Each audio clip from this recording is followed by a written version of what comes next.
राधा वल्लभ श्री हरिवंश। राधा वल्लभ श्री हरिवंश। वृंदावनेश्वरी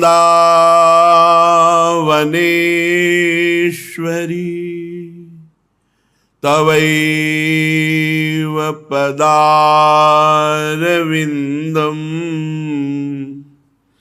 प्रेमामृतैकमकरन्द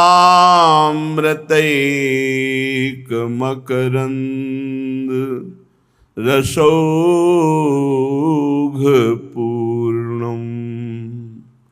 हृद्यर्पितं मधुपते स्मरतापमुग्रं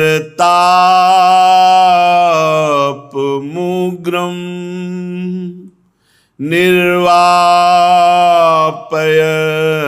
परम शीतलमाश्रयामि।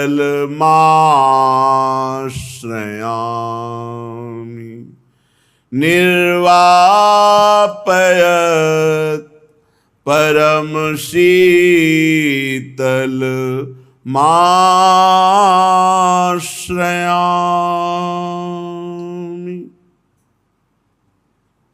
परम सच्चिदानंद घन प्रेमानंद स्वरूप नवनिभृत निकुंज महामहिम परम पावन श्री वृंदावन धाम।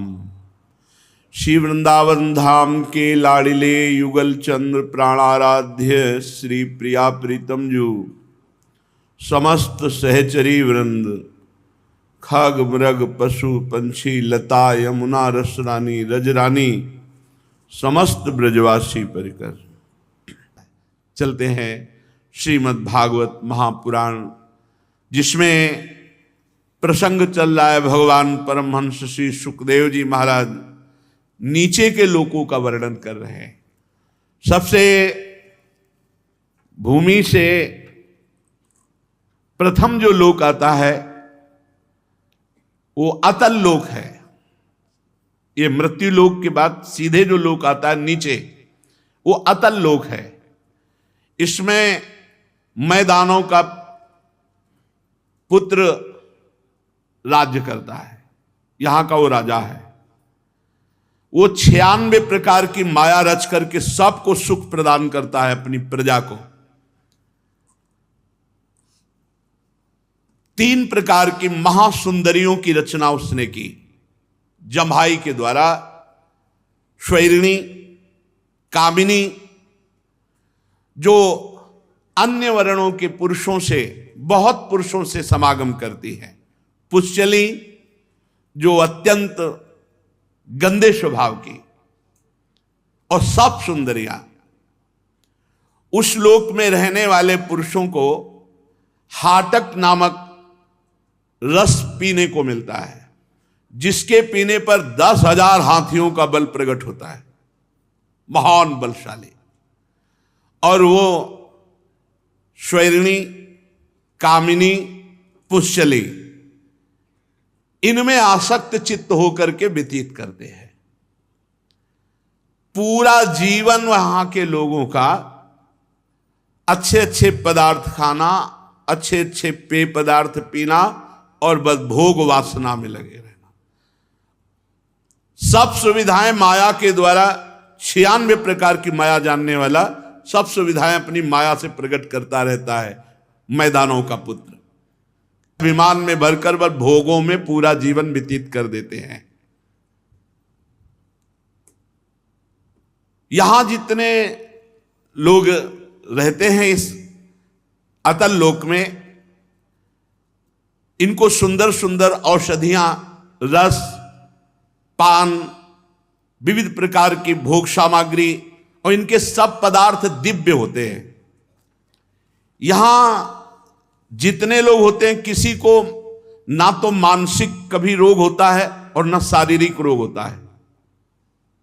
मानसिक रोग, व्यर्थ का चिंतन, जलन होना, डिप्रेशन आना, शारीरिक कोई रोग नहीं होता।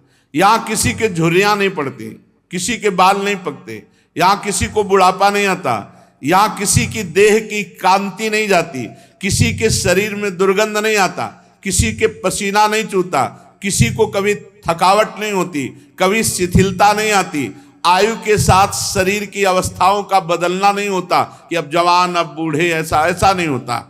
यहां सब जवान, सब स्वस्थ, सब सुंदर, शक्ति संपन्न और सुगंधित, शरीर से सुगंध आए। यहां मृत्यु केवल होती है भगवान के सुदर्शन चक्र से। सुदर्शन चक्र का ऐसा भयंकर रूप होता है कि जो इनकी स्त्रियां होती हैं उनका गर्भस्राव हो जाता है केवल आवाज मात्र से। विनाशकारी भगवान सुदर्शन चक्र से इन सब का लय करते हैं। तो अपने यहां भी भगवान से ही तो होता है। जैसे वहां सुदर्शन चक्र से हो तो भूमंडल में जो होता है वो काल भगवान से होता है। काल भगवान का ही स्वरूप है, काल सबको नष्ट कर रहा है। अतल लोक के नीचे है वितल लोक। इसमें भगवान महादेव जी के पार्षद रहते हैं भूत गणों के सहित, और हाटकेश्वर नाम के महादेव का यहां पूजन होता है। भगवान शिव भवानी जी के साथ यहां विराजमान रहते हैं, उनके पार्षद भूतगण आदि। दोनों के तेज से एक हाटक नाम की श्रेष्ठ नदी निकली है, पार्वती जी और भगवान शंकर के तेज से। वो प्रज्वलित अग्नि के समान जो नदी बह रही, ऐसा लगता प्रज्वलित अग्नि है, तेजोमय जल। और जो वहां जल के नीचे जमा हुआ होता है हाटक नाम का दिव्य सोना होता है। ये बहुत दिव्य है। उससे बने हुए आभूषण सदैव चमकते रहते हैं, कांतिवान रहते हैं। तो वहां जितने भी भूतगण और वासी हैं बीतल लोक में, वो सब इसी सोने के आभूषण आदि धारण करते हैं। वहां महादेव जी, भवानी जी और उनके पार्षदगण ये बीतल लोक में रहते हैं। बीतल लोक के नीचे है सुतल लोक। इसमें महायशस्वी पवित्र कीर्ति विरोचन पुत्र परम भागवत बलि जी महाराज रहते हैं सुतल लोक में।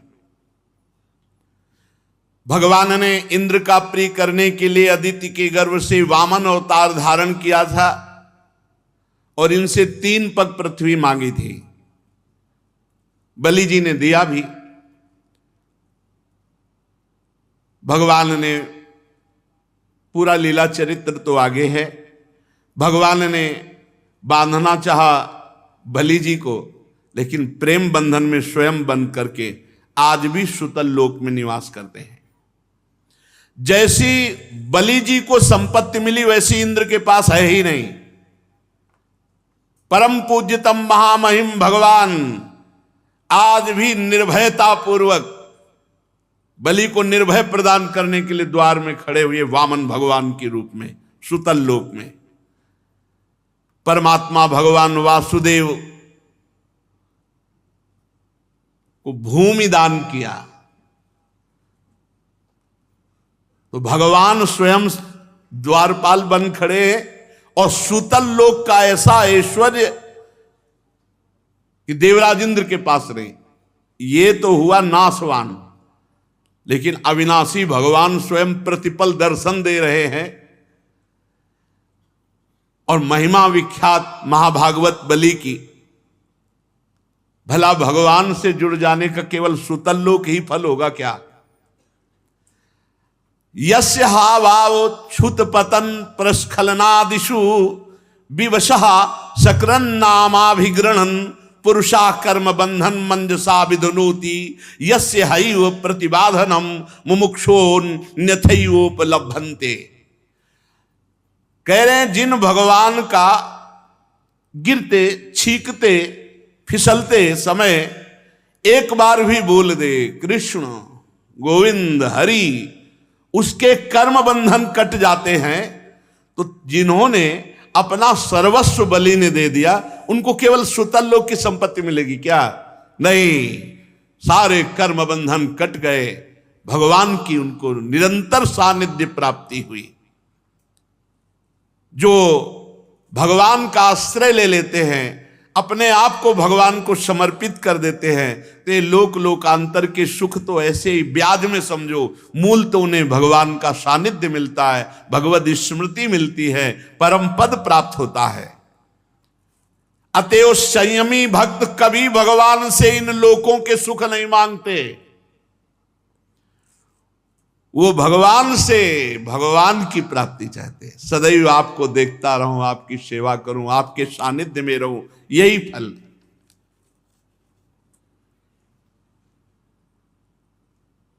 भगवान ने यदि अपने आप को न दिया होता और केवल ये सुतल लोक का मायामय ऐश्वर्य दिया होता, तो हमें लगता कि भगवान ने ठीक नहीं किया, क्योंकि विस्मृति कराने वाले भोग दे दिए।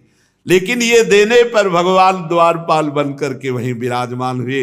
हर समय बलि जी महाराज भगवान का दर्शन करते हैं।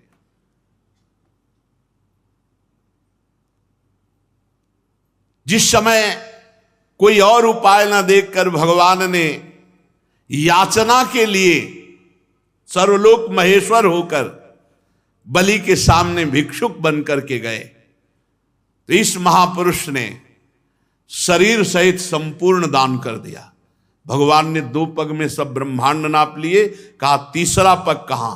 तो उनका प्रभु 2 में संपत्ति नापी, तीसरे में संपत्तिवान को नाप लीजिए।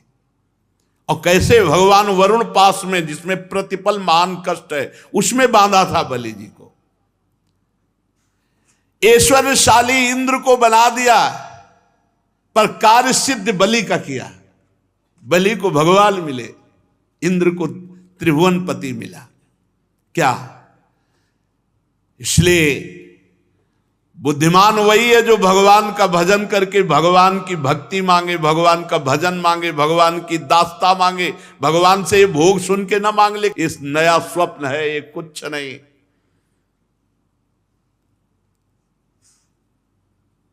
प्रहलाद जी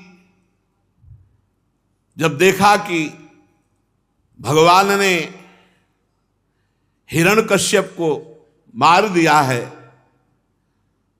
तो प्रभु ने कहा वरदान मांगो। तो यही मांगा था कि प्रभु मेरे हृदय में कोई अन्य कामना नहीं हो, सदैव आपकी सेवा। भगवान से भक्त कभी ये नहीं मांग सकता कि आपको मैं भूल जाऊं और भोगों की प्राप्ति कभी स्वीकार नहीं कर। वो भक्त ही नहीं जो भगवान को भूलकर भोग मांगता है। बड़े महानुभाव महाराज बलि जी, भगवान की उनके ऊपर बड़ी कृपा, सारी वासनाएं शांत हो गई बलि जी की, निरंतर भगवान के दर्शन और सानिध्य में रह रहे हैं। इनका चरित्र आगे 8वें स्कंध में आएगा। भगवान आज भी हाथ में गदा लिए सुतल लोक में राजा बलि के द्वार पर खड़े रहते, द्वारपाल बले। एक बार दिग्विजयी रावण बड़े घमंड में भरा हुआ सुतल लोक में दिग्विजय करने के लिए पहुंचा, तो भगवान ने एक पैर की ठोकर मारी, लाखों योजन दूर गिरा, जाकर के दरवाजे के अंदर ही नहीं घुसा, सुतल लोक में ही नहीं घुसने दिया। आज भी भगवान द्वारपाल बने विराजमान हैं। सुतल लोक के नीचे तलातल है, इसमें स्वयं दानवराज मय रहता है। प्रथम लोक में इनका पुत्र राजा है, और तलातल लोक में स्वयं मय दानव रहता है। तीनों लोकों को शांति प्रदान करने के लिए भगवान शंकर ने ये जो 3 पुर बनाए हुए थे मैदानों ने, उनको भस्म कर दिया था। आज भी वहां छुप करके रह रहा है। पूरा शासन है तलातल राज्य में इसका। वो परम मायावी, मायावियों का परम गुरु है, और महादेव जी इस पर बहुत प्रसन्न भी हैं, और महादेव जी के द्वारा वो सुरक्षित है। इसलिए भगवान के सुदर्शन चक्र का भी कोई भय वहां नहीं है, क्योंकि महादेव जी वहां सुरक्षा करते हैं। वहां के निवासी कोई ऐसा नहीं है जो मैदानों के आदर और सम्मान और आज्ञा का पालन न करता हो। वहां जब विनाश होता है तो महादेव जी का ही अपराध करने पर होता है। सुदर्शन चक्र से भी वहां भय नहीं है, क्योंकि महादेव जी द्वारा सुरक्षित है, तो महादेव जी के द्वारा होता है वहां जो विनाश होता है। उसके नीचे महातल में ये सब हजार फण वाले, अनंत फण वाले, सैकड़ों फण वाले ये सर्प रहते हैं। सर्प लोग समझो महातल। इसमें कद्रु जी से उत्पन्न बहुत से सिर वाले क्रोधवश नामक समुदाय सर्पों का रहता है। कुहक, तक्षक, कालिया, सुषेण, ये प्रधान अनेक फण वाले। यहां केवल विनाश होता है गरुण जी से। गरुण जी से मृत्यु होती जिसकी होती। ये बड़े अपने परिवार के, इनके भी स्त्री पुत्र मित्र कुटुंब परिवार ये सब इच्छाधारी नाग हैं। कोई ऐसे नहीं कि वो फणे फैलाए हुए, पुरुष रूप में भी देव रूप में भी रहते हैं। यहां का नाश होता है भगवान गरुण जी के द्वारा। उसके नीचे है रसातल। रसातल में परिणाम के बड़े दैत्य और सब दानव रहते हैं। यहां निवात कवच, काले, हिरण्यपुरवासी, ये सब महान बलशाली दैत्य रहते हैं। देवता सदैव इनसे भयभीत रहते हैं, ऐसे बलवान हैं। ये जन्म से बलवान महान साहसी होते हैं। रसातल में इनमें आपस में कभी द्वेष नहीं होता। इनका संपूर्ण लोकों पर प्रभाव है। ये डरते हैं तो केवल भगवान श्री हरि के तेज से डरते हैं। निवात कवच, काले, हिरण्यपुरवासी, परिणाम के दैत्य, ये भगवान से ही डरते हैं, दूसरे किसी से नहीं। रसातल के नीचे सबसे पाताल है। वहां भी सर्पलोक ही है। शंख, कुलिक, महाशंख, श्वेत, धनंजय, धृतराष्ट्र, शंखचूड, कंबल, अश्वतर, देवदत्त, ये बड़े भयानक क्रोधी महान विषधारी ये नाग रहते हैं। इस पाताल में वासुकी प्रधान है। यहां के वासुकी नाग प्रधान है। यहां किसी के 5, किसी के 7, किसी के 10, किसी के 100, किसी के 1000 फणों में मणियां दमकती रहती है। पाताल लोक में इन्हीं सर्प मणियों से प्रकाश होता है। पाताल लोक तक तो ये 7 लोक वर्णन हुए। पाताल लोक से 30,000 योजन की दूरी पर भगवान शेष जी विराजमान है। 30,000 योजन नीचे। और इनका नाम संकर्षण है। हजारों मणियां इनके मस्तकों पर दमकती रहती हैं। और संपूर्ण भूमंडल जितना आपने सुना, नीचे से लेके ऊपर तक, सब ये भगवान शेष जी के एक फण में सरसों के दाने के समान रखा हुआ है। एक मस्तक पर ये समस्त ब्रह्मांड भगवान शेष जी के फण पे ऐसे रखा है जैसे किसी की खोपड़ी पे सरसों का दाना रख दे तो पता ही न चले, ऐसे पूरा ब्रह्मांड रखा हुआ है।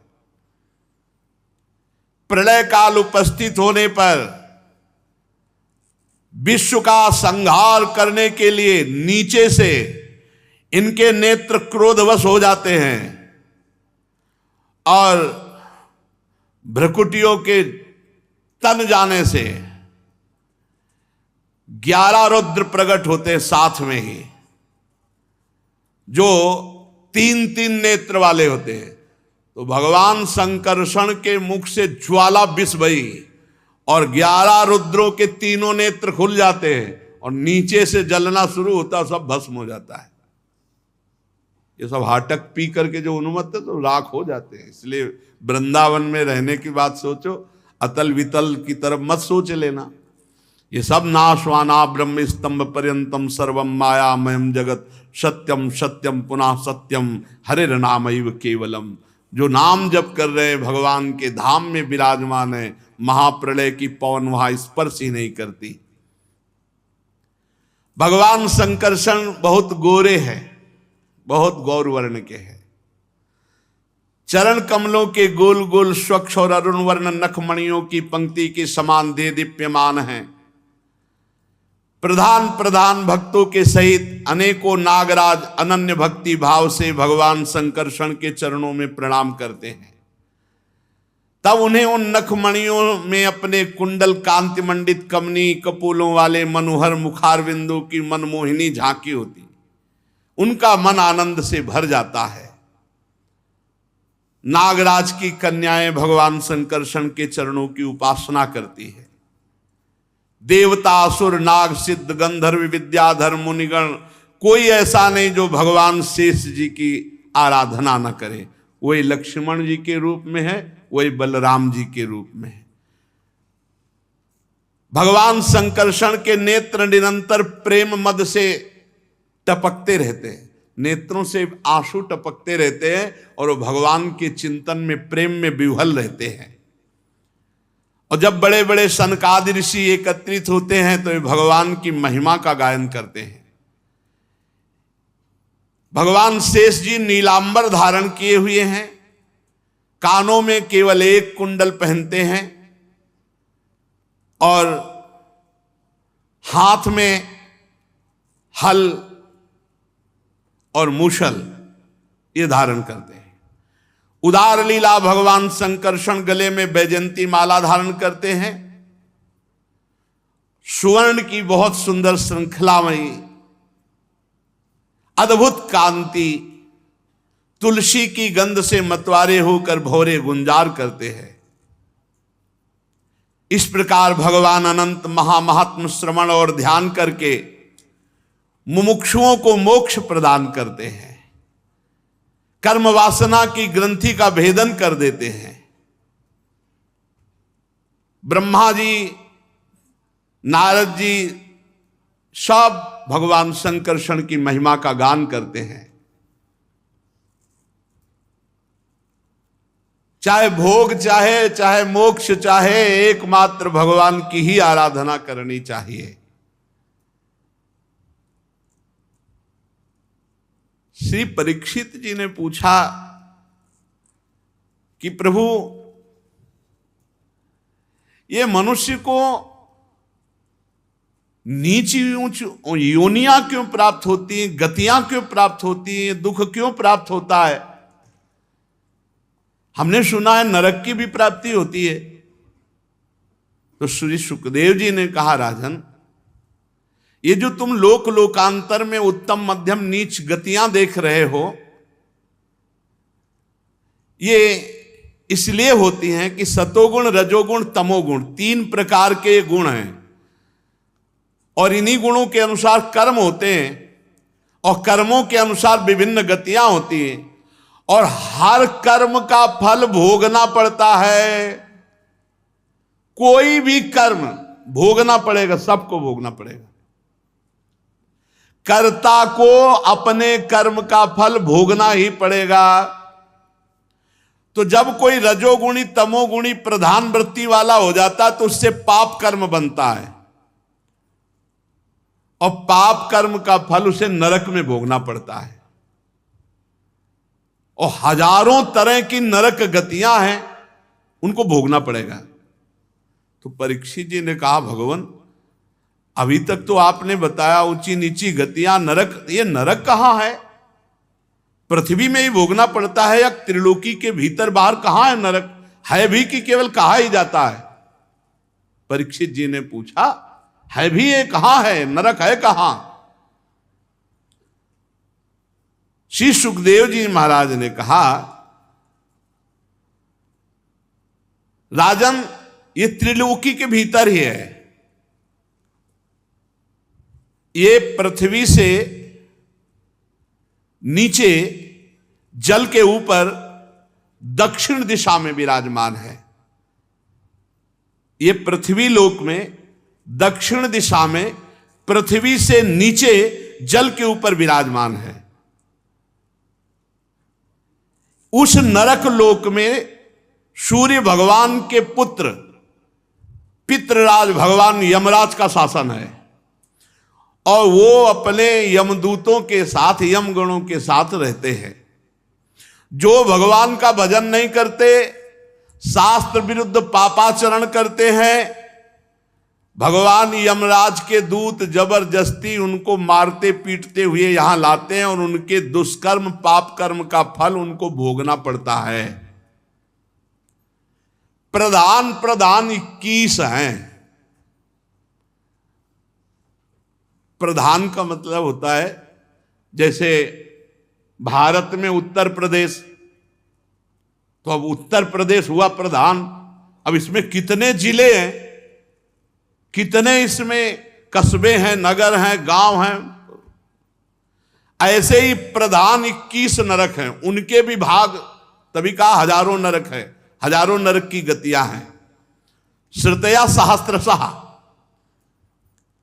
प्रधान नरक, ये ऐसे जैसे प्रदेश का ऐसे हैं। ये तामिस्त्र, अंध तामिस्त्र, रौरव, महारौरव, कुंभीपाक, कालसूत्र, 80 पत्रवन, सूकरमुख, अंधकूप, क्रमी, भोजन, संदंस, तप्त सूर्मी, वज्रकंटक, सालमली, वैतरणी, पूयोद, प्राणरोध, विशसन, लालाभक्ष, सारमे यादन, अवीची, अयहपान, क्षार करदम, रक्षोगण भोजन, शूल प्रोत, दंद सूक, अवट निरोधन, पर्यावर्तन, सूचीमुख। 28, 21 वो प्रधान, 7 ये, 28 ये प्रधान हैं। जैसे एक जेल है और उसमें किलोमीटरों में है और उसमें कहीं अलग अलग अलग सब, तो ऐसे ही एक नरक में हजारों नरक। प्रधान ये 28 है। अब इनमें कौन कहां ले जाया जाता है? जो पुरुष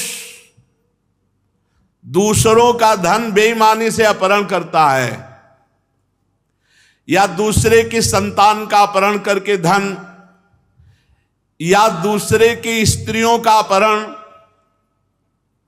उसे अत्यंत भयानक यमदूत कालपास में बांधकर घसीटते हुए, मारते हुए तामिस्त्र नरक में गिराते हैं। इस अंधकार, इस नरक में अंधकार ही अंधकार, कुछ दिखाई नहीं देता। अपने आप डंडे चलते हैं, इसमें पता नहीं चलता कहां से चल रहे हैं, और इतनी भयानक आवाजें आती हैं कि लघुशंका सोच कर देता है। और डंडा ऊपर से चलते हैं और अंधकार ऊपर से रहता है, इतनी मार पड़ती कि मूर्छित होता, पर मरना वहां है नहीं।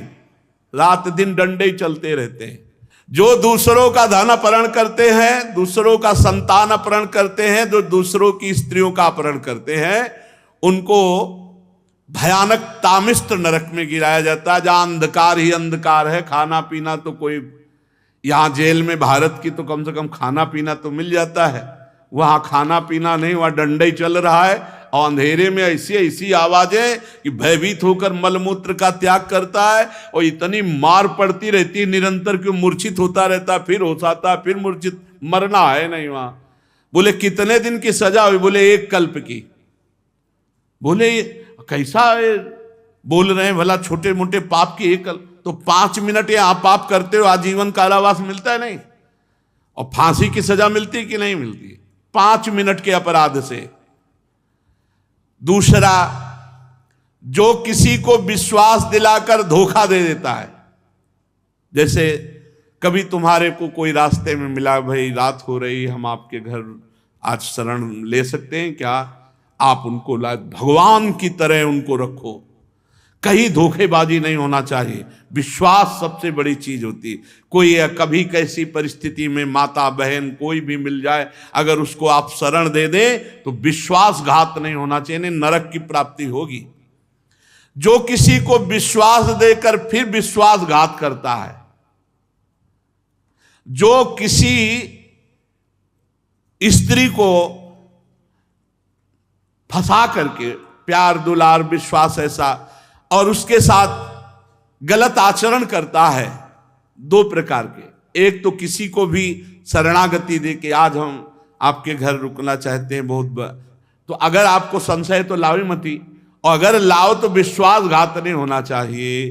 फिर बहुत बड़ा देखो, महाराज शिवी के गोद में आके कबूतर गिर गया तो उसकी रक्षा के लिए उन्होंने अपने शरीर का मांस दे दिया, कबूतर की हानि नहीं होने दी। ऐसे यदि कोई अतिथि, कोई शरणागत, कोई भागकर घर में आ जाए तो फिर ऐसा चाहे अपने प्राण देने पड़े लेकिन उसके प्राणों में कुछ फर्क नहीं पड़ेगा।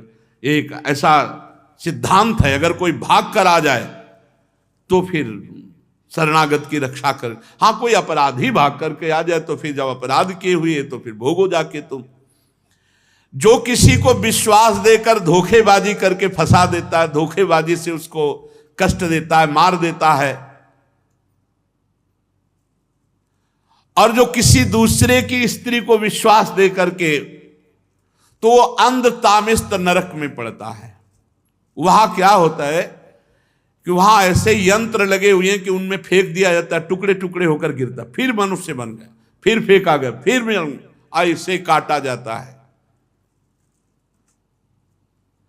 इतनी भारी दुखमयी वेदना होती है कि सब सुध बुध खो बैठता है। इसीलिए इसका नाम अंध तामिस्त नरक है। इसमें भारी कष्ट ही कष्ट है विश्वासघाती पर स्त्री गमन करने वाले को। और यहां इस लोक में जो शरीर का अभिमान करके कि मैं बलवान, मैं धनवान, मैं ऐसा, और दीन दुखियों को सताता है, द्रोह करता है, बहुत ही नीच प्रवृत्ति आ जाती जब अहंकार उत्पन्न हो जाता है। बहुत नीच प्रवृत्ति। जो मैं अहंकार से, मैं धनी हूं, बलवान हूं, बुद्धिमान हूं, आदि आदि से दूसरे प्राणियों को कष्ट देता है, द्रोह करता है, और दूसरों से छीन छीन करके विलासिता, सबको उसमें रहना चाहिए। जब ये ऐसे लोग शरीर छोड़ते हैं तो ये अपने पाप के कारण रौरव नरक में गिराए जाते हैं। जो अहंकारी, जो दूसरे के धन, दूसरे की वस्तुएं, दूसरों को द्रोह करना, दूसरों को कष्ट देना, ऐसे लोग रौरव नरक में गिराए। इस नरक में जीवों को भयानक कष्ट दिया जाता है। इसमें रुरु नाम के यमदूत होते हैं, इसीलिए इसका नाम रौरव है। वो सर्प से भी ज्यादा क्रूर स्वभाव के जहरीले होते हैं। बार बार वो डसते, बार बार काटते, उनका जहर चढ़ता है। मरना वहां है नहीं, ये कल्प कल्प तक के लिए। जो अपने पति को छल पूर्वक फंसाकर और पर पुरुष से रति करना, अपने पति की हानि करा देना, मार देना, या उससे छल करना, और दूसरे तो 100 कल्प तक रौरव नरक पड़ते। पतिवंचक परपति रति करई, रौरव नरक कल्प सत पर। ये खिलवाड़ नहीं, बहुत होश में जीवन व्यतीत करना चाहिए। इसके आगे एवमेव महारौरव यत्र निपतितम पुरुषम क्या ब्रादा नाम रुरुवस्तम क्रव्येण घातयंती या केवलम देहम भरा। ये जो दूसरों का मांस खाते हैं अपने शरीर के पोषण के लिए, जो किसी की परवाह नहीं करते, मनमानी पापाचरण करते हैं, धीरे धीरे बुद्धि भ्रष्ट हो जाती। जब भगवान शास्त्र का भय नहीं रहता ना, तो बुद्धि भ्रष्ट हो जाती है। ऐसे लोगों को महारौरव नरक में डाला जाता है, महारौरव नरक में, और वहां इन्हीं का मांस काट काट के इनको खवाया जाता है। अब खाओ, अब वहीं खवाया जाएगा तुम्हें, भोगोगे। महारौरव तैयार रहे, जो मछली, मुर्गा, बकरा, सब अंडा, महारौरव के लिए टिकट है पक्की। अब तुम्हें लग रहा कहां है तो देख लेना, यहां फोन से बातचीत तो होगी नहीं, नहीं तो तुम्हें सबको पता हो जाए कि हाँ होता है। नरक में क्या स्वागत होता है, अगर वो पता चले ना खुले सबको, तो सब होश में हो जाए। भगवान का खेल ऐसा है। कच्चा जिंदा मांस उसका काटा जाता है, इसे काट काट के उसी को खवाया जाता है, महारो। और ये एक प्रक्रिया चलती रहती बराबर। फिर जो क्रूर मनुष्य पक्षियों को, पशुओं को भूंजता है, राक्षस प्रवृत्ति इतनी बढ़ जाती, तुम्हें कैसे बताएं। ये जो अपना पेट पालने के लिए अशुद्ध भोजन जीवों को भूंजते हैं, हृदयहीन राक्षसों से गए बीते इन लोगों को कुंभीपाक नरक में ले जाया जाता है। कुंभीपाक नरक में जानते हो क्या है? बड़े बड़े कड़ाह में खौलते हुए तेल में पकोड़े की तरह डाल दिए गए। अब जलते रहो 1000 वर्ष, 2000, कितना समय, जितना दंड दिया, मरना वहां है नहीं, और कष्ट यहां से ज्यादा होता है। इससे भी सुकोमल शरीर होता है यातना देह, जो हमें नरक में मिलता है। बहुत खान पान के लिए भाई प्रार्थना है, बहुत सावधानी से, क्योंकि बुद्धियां पवित्र हैं नहीं बनाने वालों की। उनका उद्देश्य केवल, अच्छा अब आपको बनी बनाई जलेबी बढ़िया दिखाई दे रही गर्मा गर्म, लेकिन कैसे तेल में बनाई गई है, कैसा मैदा है, बनाने वाले के हाथ कैसे थे, उसका विचार कैसा है, अब ये सब बुद्धि में नहीं रह गया है, नहीं रह गया है। आज का जो नया समाज है उसको होटल पसंद है, बाहरी भोजन पसंद है, घर की तो पसंद है नहीं। स्वधर्म का त्याग प्रतिपद होता चला जा रहा है। अपने धर्म को समझ ही नहीं रहे कि हमारा धर्म क्या। अरे धर्म से मतलब क्या रह गया? जितना हमारा मनमानी आचरण बिगड़, ये नरक पहुंचाएगा। जो केवल अपने पेट पालने में लगे रहते हैं, जो पशुओं को भूंजते हैं, रांधते हैं, ऐसे हृदयहीन मनुष्यों को राक्षसों से भी गए बीते, क्योंकि राक्षस तो राक्षस है ही, कुंभीपाक नरक में ले जाते हैं और तेल में खौलाते हुए तेल में पकाते हैं। अब वहां कोई सुनने वाला तो है नहीं, जैसे तुमने नहीं सुना, छोटे छोटे जीव हैं उनको सब ऐसे। जो मनुष्य, ध्यान से सुनो, अपने माता पिता को पीटता है, अपमानित करता है, वयोवृद्ध उनकी सेवा नहीं करता, तिरस्कार कर देता है, घर से निकाल देता है, वैष्णवों का विरोध करता है, ऐसे दुष्ट को काल सूत्र नरक में ले जाया जाता है। काल सूत्र, अलग अलग जैसे जेलें है ना, ऐसे नरक है। ये 10,000 योजन का घेरा है, 10,000 योजन का, और इसकी भूमि तांबे के समान है, और आग जैसे तपती, ऐसे तपती हुई, और ऊपर से आग फेंकी जाती है, जैसे उस नीचे वो भूमि जल रही, आग जैसी, तांबे जैसी भूमि, एकदम लाल आग पकी हुई, और ऊपर से आग के अंगारे डाले जाते हैं। अब नीचे से वो आग, ऊपर से वो आग, और 10,000 योजन भूमि लंबी है। अब उसी में दौड़ता रहता। अब कितने वर्ष का सजा दी गई? कौन? जो अपने माता को थप्पड़ मारता है, पिता को। बहुत ये बूढ़े माता पिता भगवान का स्वरूप है, इनको ऐसा ना करे, इनको कष्ट ना दे।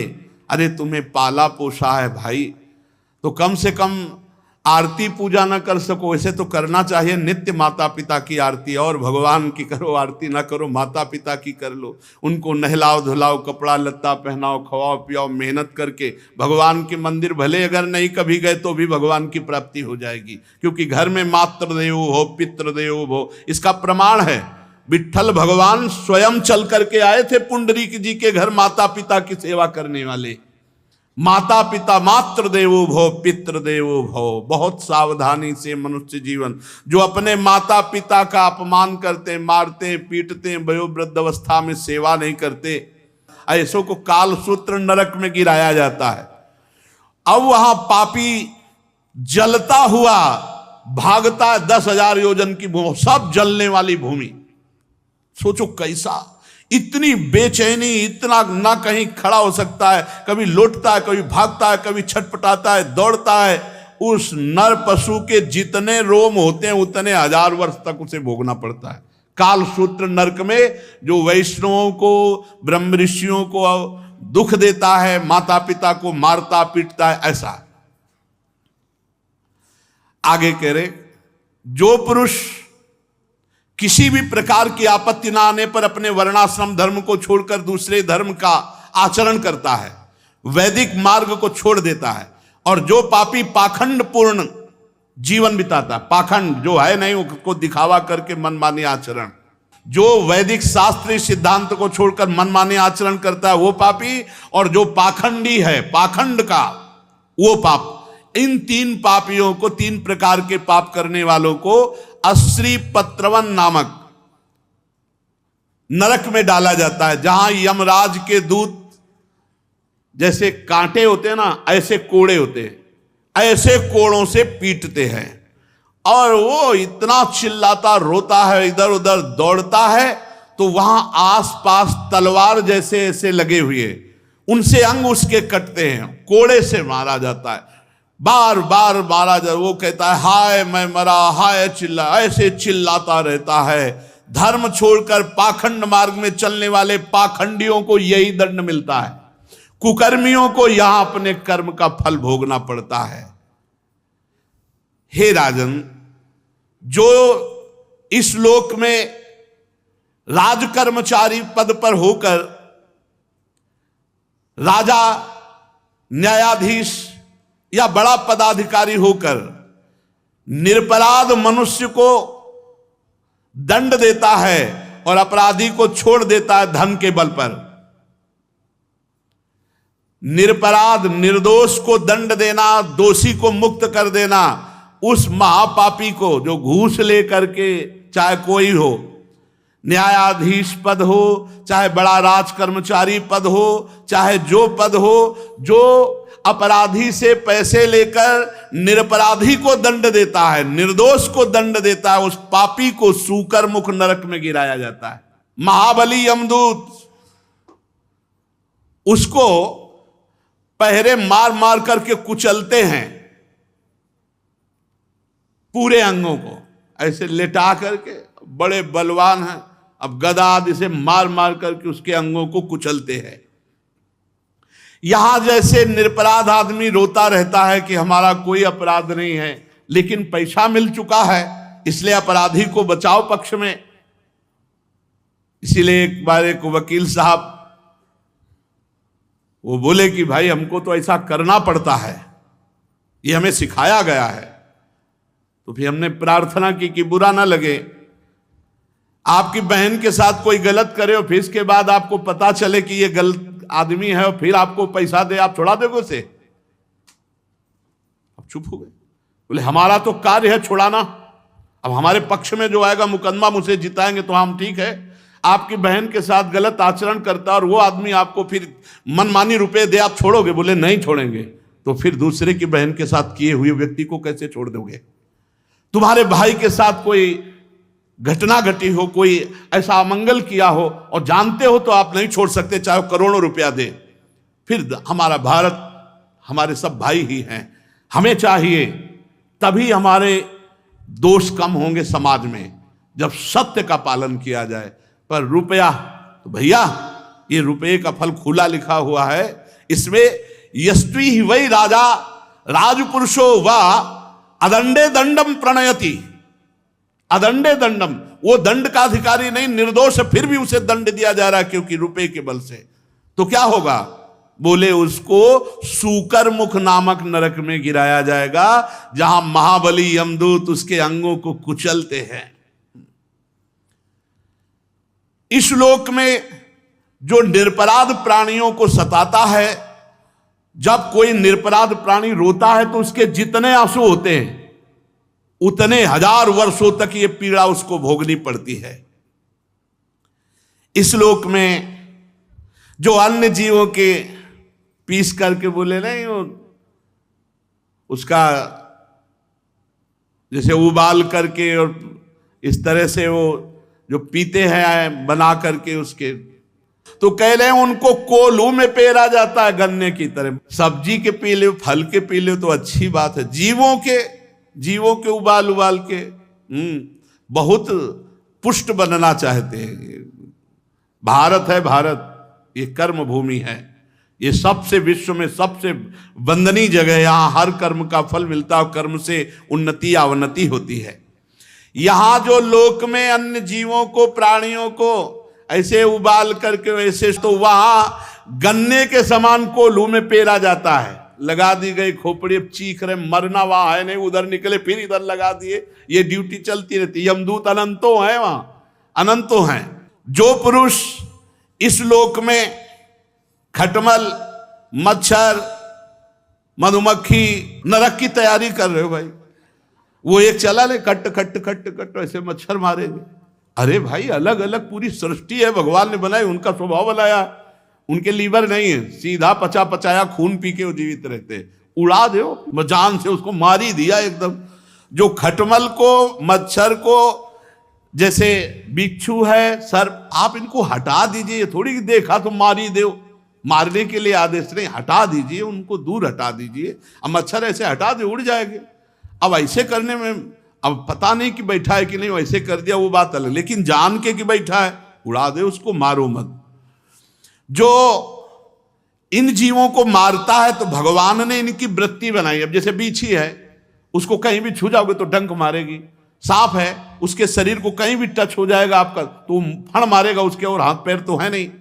तो इन जीवों का स्वभाव बनाया है भगवान ने, लेकिन रहने की सबकी व्यवस्था है। ऐसा नहीं है कि, तो जैसे खटमल है, मच्छर है, छिपकली है, बिच्छू है, सर्प है, भगवान ने इनका स्वभाव बनाया है। आप मनुष्य विवेक के द्वारा अपनी रक्षा करो, आप इनको मारो नहीं कि घर की छिपकली निकालियो, मार, उनको मार के फेंक दिया, सांप देखा मार दिया, बिच्छू, ये मारने के लिए थोड़ी आदेश है, आपको मारने का अधिकार नहीं है। आप इनसे अपने आप को बचा लीजिए। भगवान ने उनकी ऐसी वृत्ति बना दी है, उनको ये थोड़ी महसूस होता है कि हमारी इस चेष्टा से दूसरे को कष्ट हो रहा है, उनको महसूस नहीं होता।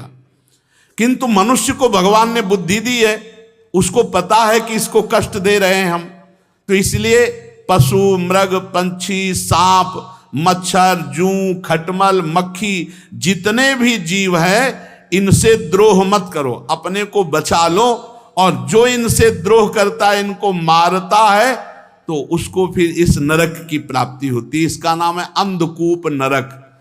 इस अंधकूप में छोड़ दिया गया। अब यहां बड़ी विषैली गैस है, अंधकार है, बस उसी में पाओ। जितने जीव मारे हैं ये सब वहीं मिलेंगे। अब वहां मार सकते नहीं, तो इतना काट रहे हैं, क्योंकि वो सब यमदूत हैं, भगवत पार्षद, वो मरने वाले तो है नहीं कि तुम्हारे मारने से मच्छर मर जाएगा। वहां बड़े बड़े मच्छर, सुई जैसे उनके मुंह, और अब वहीं अंधकार है और गैस है, सांस लेने में परेशानी, बहुत कष्ट। जो मनुष्य इस लोक में बिना पंचयज्ञ किए खाता है, पंचयज्ञ उसे तो बलि वैश्य देव पर अब कोई जानते नहीं, तो इतना तुम समझ लो कि पहली बार जो भोग बने तो श्री भगवान को एक थाली में निकालो, एक रोटी गाय को निकालो, और एक रोटी ऐसी जगह टुकड़े डालो जहां पक्षी, कौवा आदि ये सब चुन ले। अगर भगवान को भोग लगा दिया है, गाय को रोटी निकाल दी है, और आपने पक्षी आदि के लिए डाल दी है, फिर इसके बाद बाहर निकल कर दरवाजे में देखो कोई अतिथि तो नहीं, कोई भू, तो एक भगत बोल रहे थे कि तो और तो कोई दिखाई नहीं देता, संत जन तो अब दिखाई नहीं देते, घूमते ही नहीं है। ऐसा समय चल गया, घूमे तो मार डाले जाए, नहीं चल गया। देखो पाल घर में वहां वो घेर के मार डाले। अरे यार तुम पशु आदमियों को संत वेश में, अरे भैया वो कोई ऐसे तो है नहीं कि रात रात में अंतर ध्यान हो जाएंगे, उनको बंद कर लेते, फिर पुलिस से जानकारी लेते। बहुत समय विचित्र है। अभी कल परसों एक कह रहे थे बाबा जी, बाबा जी बनना खिलवाड़ समझते हो क्या? पाखंड करके पेट पालना तो बात अलग है, चाहे जैसे पूरे जीवन लड़ना है, पूरे जीवन लड़ना है। कोई छोटी मोटी बात समझते हो? केवल भोजन मिल गया, कपड़ा मिल गया, रहने को मिल गया, इसी से थोड़ी बाबागिरी होती है। अंदर के विकारों को सहन बहुत कठिन मार्ग है। भगवान की शरण में निर्वाह हो जाए, नहीं तो बहुत कठिन मार्ग है, बहुत। हम कह रहे हैं 30 साल आप ठीक से चले, 30 साल कितना समय होता है, और 30 मिनट चूक कर दी, कोई माफ करने वाला नहीं। यह है बाबागिरी। 30 साल आप ठीक से चले, 30 मिनट चूक हो गई तो अपने 30,000 बार की चूक को क्षमा कर देंगे लोग, लेकिन आपकी 30 मिनट की चूक को नहीं क्षमा करेंगे। जिंदगी में एक बार हुई, नहीं क्षमा करेंगे। पूरा जीवन निर्वाह करना। पंच महायज्ञ, वैसे तो बलिवैश्य देव बहुत जरूरी, पर अब कौन जानते नहीं बलिवैश्य देव कौन जानता है? बलिवैश्य देव कौन जानता है? कहां जानता है? पितृतर्पण नित्य नित्य, कम से कम 5 आहुति तो अग्नि में स्वाहा बोले ही, तो सब चला गया। अब तो जूता पहने रसोई में खड़े खड़े वो उबल रहा है, वैसे ही खा रहे। राक्षसी विचारधारा, भागवतिक विचारधारा के कुछ लोग रह गए जो ये कि रसोई पवित्र रखो, भगवान को भोग लगना है, ऐसा कोई सी का जो भोग बना और उसमें वयोवृद्ध, बालक, रोगी, असमर्थ, अतिथि, पहले इनको घर में जो भोजन बने तो भगवान को अर्पित करने के बाद सबसे पहले वयोवृद्ध जो हैं, बालक हैं, जो रोगी हैं, अतिथि हैं, पहले इनको, बाद में और सब भोजन पाए। सबसे पहली थाल जो घर के वयोवृद्ध जन हैं उनके पास जानी चाहिए, जो रोगी है उसको, और जो अतिथि हैं उनको।